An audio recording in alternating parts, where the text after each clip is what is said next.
जय हिंद सभी को। स्वागत है आप सभी का फिर एक बार मेरे साथ सीखने को कुछ नया। हम पढ़ रहे हैं डिजीज़ की सीरीज़ और इसमें अभी हमें पढ़ना है प्रोटोजोआ और उससे संबंधित रोगों के बारे में। चलिए शुरू करते हैं।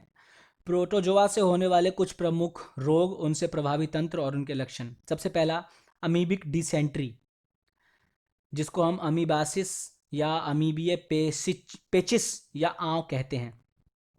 कारक क्या है प्रोटोजोआ? नाम क्या है? Entamoeba histolytica. फैलने का तरीका, यह दूषित मल, भोजन और जल से फैलता है। दूषित, ठीक है ना। प्रभावी अंग, यह बड़ी आंत के कोलोन को प्रभावित करता है। लक्षण क्या है? पेट दर्द, बुखार, कपकपी, उल्टी, दस्त, खूनी दस्त आदि। बचाव क्या है? बचाव या इलाज, इसके इलाज के लिए एंटी पैरासाइटिक दवाइयों का प्रयोग किया जाता है, साथ में कुछ एंटीबायोटिक्स का भी प्रयोग किया जाता है। एमीबिक डिसेंट्री के इलाज के लिए मेट्रोनिडाजोल, जिसको हम फ्लैजील कहते हैं, या टिनिडाजोल, जिसको हम टिंडामैक्स कहते हैं, इन ड्रग्स का प्रयोग किया था। ये ड्रग्स पैरासाइट को मारते हैं। कुछ केसेस में इसके साथ साथ दूसरी दवाइयाँ भी दी जाती हैं, ये चेक करने के लिए सारे पैरासाइट्स मर गए हैं कि नहीं। कुछ कुछ केसेस में ऐसा होता है कि डॉक्टर आपको इंट्रावेनस ड्रिप कहे, आपके शरीर से ज़्यादा उल्टी या दस्त की वजह से पानी निकल गया है तो आपको ड्रिप वगैरह लगाना पड़ जाए। जिस किसी को भी ये रोग हो उसको ड्रिप लगाना पड़ सकता है अगर शरीर से ज़्यादा कुछ निकल गया है तो। अगला है गियार्डियासिस यानी कि बीवर फीवर। गियार्डियासिस क्या है? ये बीमारी है जो कि डाइजेस्टिव ट्रैक यानी कि स्टमक को और इंटेस्टाइन दोनों को प्रभावित करता है। और इसका कारक क्या है? प्रोटोजोआ। नाम गियार्डिया इंटेस्टिनालिस।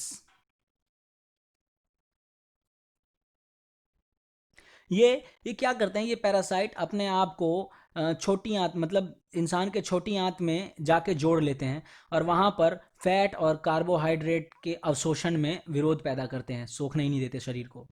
फैलने का तरीका क्या है? दूषित मल से यानी कि फीसीज, भोजन और जल से फैलता है। प्रभावी अंग क्या है इसके? छोटी आंत। लक्षण क्या है? बुखार, पेट दर्द, पेट में मरोड़, चिकनाई युक्त मल। लक्षण ही है ये। लक्षण जो फीसिस होगा, जो शरीर से निकलेगा, वो बहुत ही चिकनाई वाला होगा। दस्त, थकान, भूख ना लगना, कब्ज, पानी की कमी शरीर में आदि। बचाव या इलाज क्या है? इसके इलाज के लिए एंटी पैरासिटिक दवाई का प्रयोग किया जाता है, साथ में कुछ एंटीबायोटिक्स भी दिया जाता है ताकि और किसी प्रकार का इन्फेक्शन ना हो जाए। इफेक्टिव ट्रीटमेंट में वही ऊपर आपने पढ़ा, मेट्रोनिडाजोल, टिनिडाजोल या नाइटाडॉक्सोक्सेनाइड दिया जाता है। इन दवाइयों के कॉमन नाम भी हैं, पैरोमाइसिन, क्विनाक्रीन और फ्यूराजोलोडीन। अगला है ट्रिपनासोमा, जिसको बोलते हैं स्लीपिंग सिकनेस। इसके कारक प्रोटोजोआ। नाम ट्रिपनासोमा जीनस। फैलने का तरीका, यह इंसानों में सीसी मक्खी के काटने से फैलता है। प्रभावी अंग क्या है? यह रक्त से प्रवेश कर ब्रेन को प्रभावित करता है। लक्षण में अनियंत्रित नींद, बुखार, सिर दर्द, जोड़ों में दर्द, खुजली आदि होता है। बचाव व इलाज का तरीका क्या है? केवल 4 दवाइयाँ इसमें प्रयोग होती हैं, पेंटामिडीन, सुरामीन, मेलारसोप्रोल और एफ्लोरिथीन। अगला क्या है? कालाजार। कारक प्रोटोजोआ, लीशमानिया नाम है। फैलने का तरीका, ये सैंड मक्खी के काटने से, रेत में होती है वो मक्खी, उसके काटने से फैलता है। प्रभावी अंग क्या है? ये लीवर को प्रभावित करता है। लक्षण बुखार, लीवर और स्प्लीन में सूजन, वजन घटना आदि। इसका बचाव या इलाज क्या है? ट्रीटमेंट क्या है कालाजार का? पेंटावेलेंट एंटीमोनियल्स का प्रयोग किया जाता है, जैसे सोडियम स्टीबोग्लूकोनेट, जिसको हम पेंटोस्टेम बोलते हैं, या मैग्लोमाइन एंटीमोनेट, जिसको हम ग्लूकेटाइम बोलते हैं। इन मेडिसिन का प्रयोग किया जाता है इंजेक्शन के थ्रू।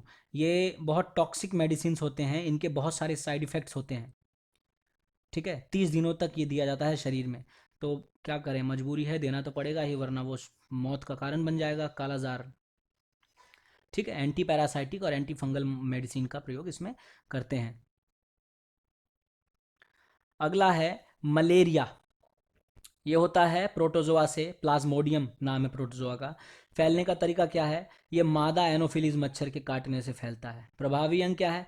रक्त में प्रवेश कर आरबीसी की मात्रा को कम करता है। लक्षण कपकपी के साथ बुखार, सुबह या शाम, मतलब सुबह होगा कपकपी के साथ या शाम को होगा, तेज होगा फिर कम हो जाएगा। मांसपेशियों में दर्द, थकान आदि। बचाव इलाज क्या है? जो लोग ऐसे एरिया में ट्रैवल करते हैं जहाँ पर मलेरिया बहुत कॉमन है, उनको प्रोटेक्टिव दवाइयों का प्रयोग करना चाहिए, ट्रिप पर जाने से पहले और ट्रिप पर आने के बाद। ट्रीटमेंट में एंटी मलेरियल ड्रग और एंटीबायोटिक्स का प्रयोग किया जाता है। इसके इलाज के लिए सबसे प्रभावी दवाई क्विनीन का प्रयोग किया जाता है। क्विनीन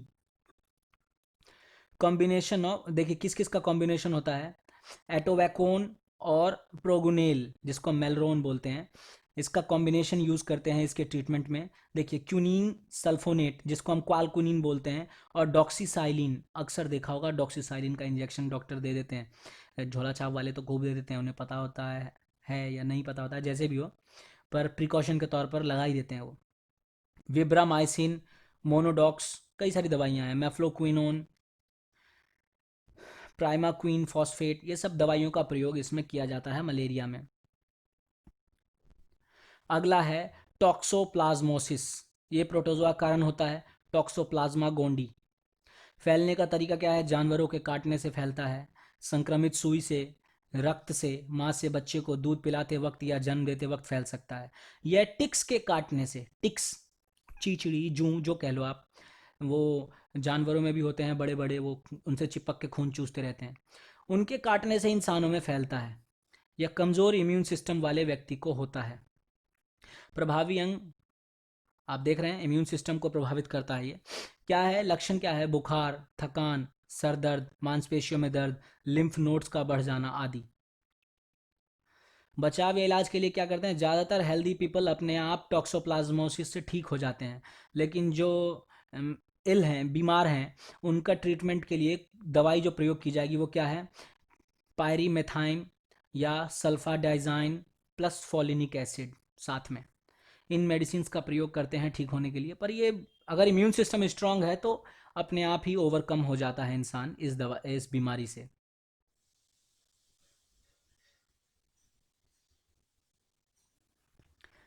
अगला है बेबिसियोसिस, इसका भी कारक है प्रोटोजोआ, बेबिसिया पैरासाइट। फैलने का तरीका, यह भी टिक्स के काटने से इंसानों में फैलता है, और यह भी कमज़ोर इम्यून सिस्टम वाले को प्रभावित करता है।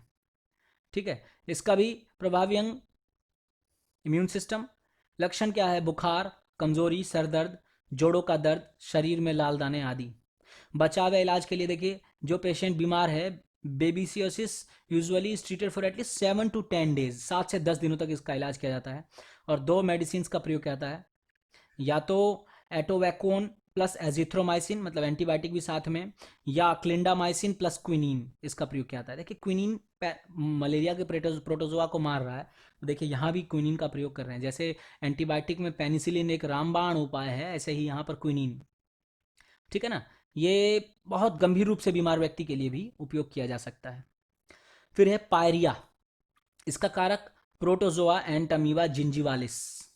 फैलने का तरीका, या मुंह से सीधे संपर्क के कारण फैलता है, जैसे चूमने से या एक ही ग्लास से पानी पीने से आदि। जिसको है पायरिया उससे फैल सकता है आपको। प्रभावी अंग क्या है? या मसूड़ों को प्रभावित करता है। लक्षण क्या है? मसूड़ों में दर्द, उनसे खून निकलना, मसूड़ों पर हरे हरे रंग की परत जमा हो जाना, सांसों में बदबू आना आदि। बचाव क्या है? बचाव इलाज, इसका इलाज कुछ हद तक संभव है, लेकिन शुरुआती चरण में ही। यदि स्थिति ज़्यादा गंभीर है तो दांत और मसूड़ों को नुकसान अधिक होता है, फिर इसका इलाज संभव नहीं होता। शुरुआती चरण में मसूड़ों के पॉकेट की सफाई की जाती है, मतलब जिस मसूड़ों में जहाँ दांत घुसे हुए होते हैं उस जगह, ताकि दांत ज़्यादा खराब ना हो, और स्थिति ज़्यादा खराब होने पर सर्जरी करनी पड़ती है, और कोई विशेष दवाई नहीं इसके लिए। ठीक है, बहुत सारे टूथपेस्ट वगैरह आते हैं साफ़ करने के लिए, वो बस साफ़ सफाई करने का ही काम करते हैं दांतों का, बस और कुछ नहीं।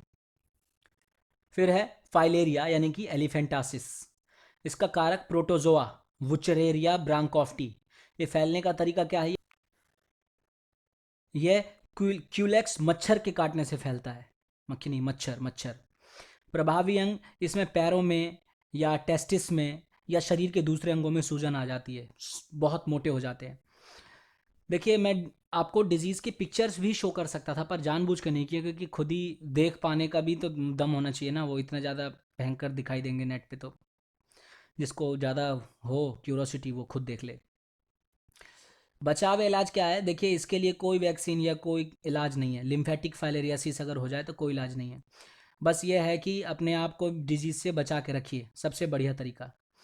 और जो भी अगर किसी को हो भी जाता तो ट्रीटमेंट का सबसे मेन वो पर्पस क्या होता है कि किल द एडल्ट वॉर्म। शरीर के अंदर जो वो प्रोटोजोआ है, जो वॉर्म है, वॉर्म वो बड़ा हो चुका है, उसको किल करना। डाई इथाइल कार्बामाइन, जिसको हम DEC कहते हैं, डाई इथाइल कार्बामाइन सिट्रेट, इसका प्रयोग किया जाता है। ये माइक्रोफाइलेरियासिडल भी है और वॉर्म को मारने का भी काम करता है। ठीक है ना। यही एक उपाय है लिम्फेटिक फाइलेरियासिस में, जिससे आप लक्षण को कम कर सकते हैं। पर एक बार अगर पैर या हाथ या अंडकोश सूज के बहुत बड़े हो गए तो फिर उसका फिर कुछ नहीं किया जा सकता, ज़िंदगी भर उसी के साथ जीना है आपको। तो प्रोटोजोआ से होने वाली कुछ बीमारियों के बारे में आप समझ गए होंगे। उम्मीद करता हूँ कि सीखे होंगे। आप मेरे साथ जुड़े रहिए, सीखते रहिए। तब तक के लिए जय हिंद।